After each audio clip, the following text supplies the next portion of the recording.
Episode 5 of Love, Death and Robots was titled The Tall Grass. The episode is based off of the short story by Joe R. Lansdale which is titled under the same name. This was most probably the closest to the horror genre that we saw in season 2 of the show, and it stood out for that reason and many others. So, was this episode any good? Well, let's find out.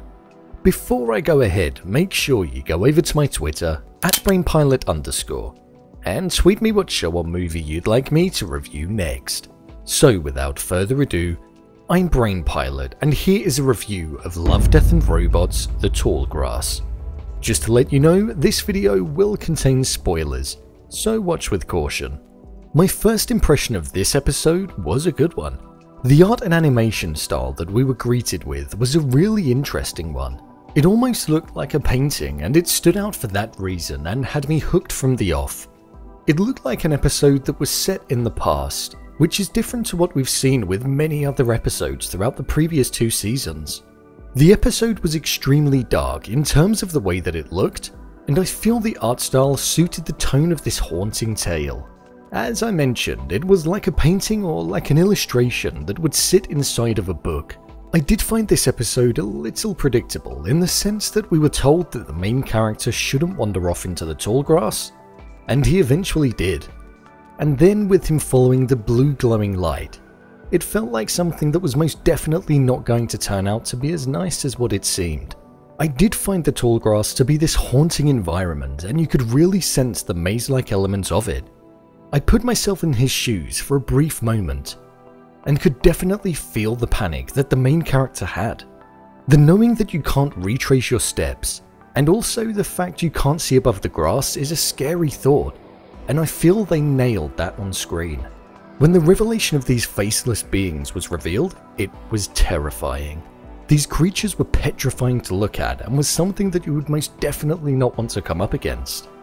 Seeing the main character being dragged by them and then them turning on each other was a moment that I thought showed the aggressive, demonic nature of them. We did learn one thing about the beings though. They don't like fire.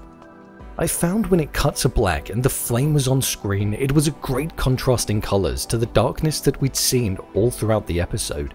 The main thing about this episode is mystery. What are these creatures? What will they do to you if they get you? And how did these creatures come to be here? This is prominent throughout the runtime right up until the end, with the train conductor giving a monologue about a theory he has about how there is an opening into our dimension and these creatures are able to find the gateway into it. Nobody knows what they want, but they clearly want to lure people into the tall grass, as we hear that this train always stops there for no apparent reason. And then they must feast upon them. If you get caught, do you turn into one? Or are you just killed? It is a terrifying thought, and the fact it never gets answered adds to the fear and power of the overall narrative. The episode has the climax of the chase and I think it worked well. Overall, I do feel the story was a little predictable in terms of the narrative, but the art style and mystery added helped make the episode what it was. I did think the main character was going to get caught, and I would have liked to have seen what would have happened, but just like everybody else who makes it out, we'll never know. So, there you have it. What I thought of The Tall Grass. What did you think of this episode? Did you enjoy it? Leave a comment down below, and don't forget to subscribe. I'll see you next time.